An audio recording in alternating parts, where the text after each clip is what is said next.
We're back. We're visiting with one of the country's preeminent authorities on the Kremlin and its master at the moment, Vladimir Putin. We're talking about the debacle that Putin and his army have encountered in Ukraine and what he might do now to seek, if he can, a decisive victory, having had that elude him rather substantially thus far.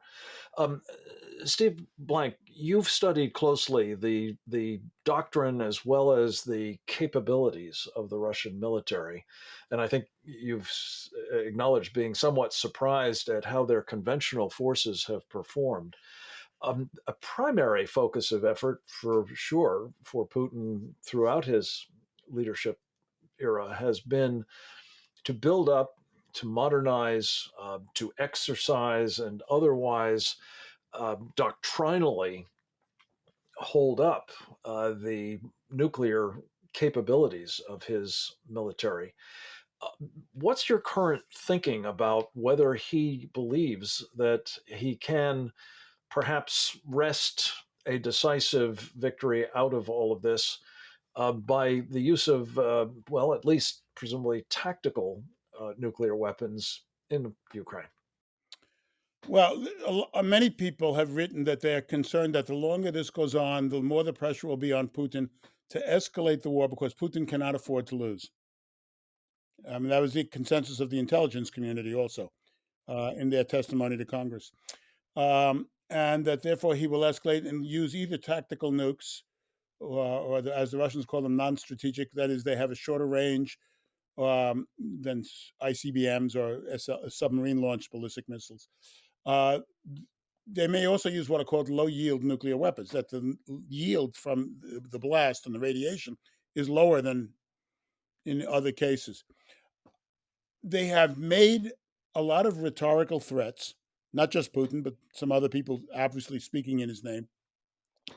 They just overflew Sweden yesterday, incredibly risky and I think foolhardy operation with a plane carrying nuclear weapons on it into Swedish airspace. That was reported last night. Well, So Swedish time.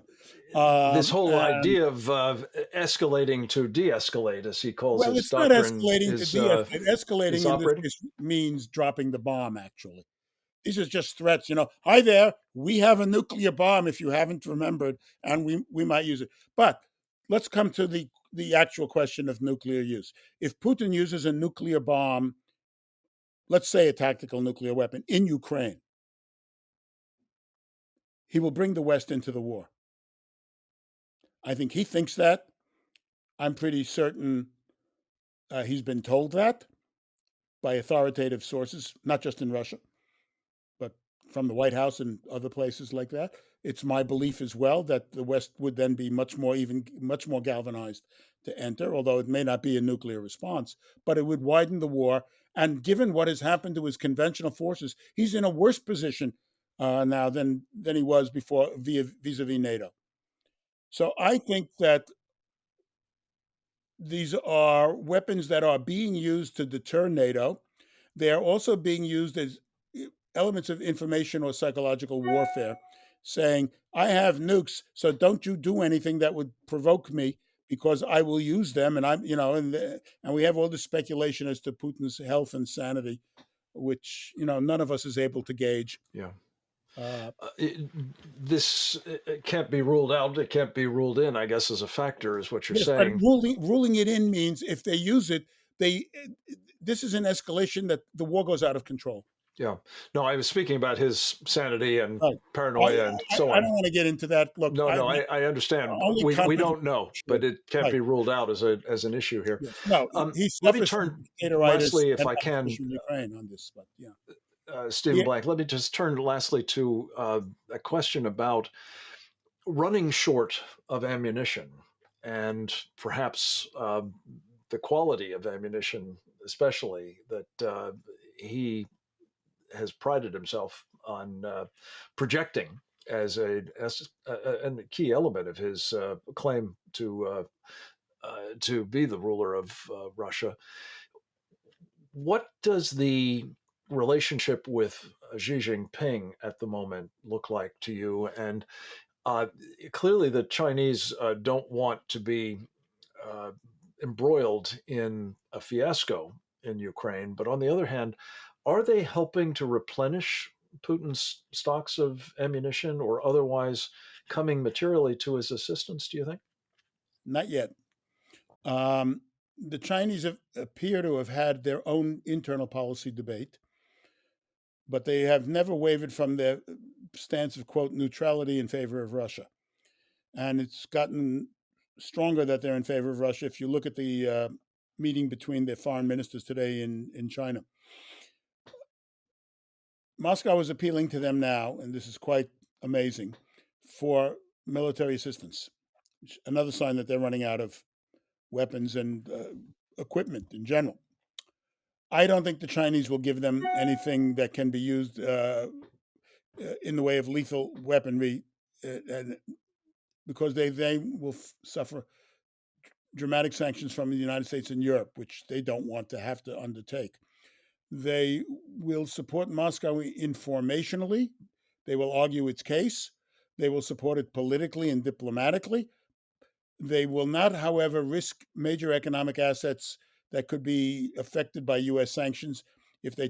But they will seize opportunities where they can further extend their hold over the Russian economy and influence over Russian policy, particularly in energy, maybe military aid in the form of engines and things like that, but not actual uh, lethal weapons. They will probably be able to extend their position in the Arctic with Russia, which needs to be kept under close scrutiny. They will also be able to get more Russian support on East Asian security issues because Russia now is quite dependent on China. So, with regard to issues like Taiwan, South China Sea, Korea, and relations with Japan, Russia will be more firmly in China's corner than it has been. And it'll be interesting to see what happens with India because the Indians have leaned towards Russia as well because they are terrified that Russia would join up with China against them. And then, since Russia is responsible for 70, it sells them 70% of their military weapons still.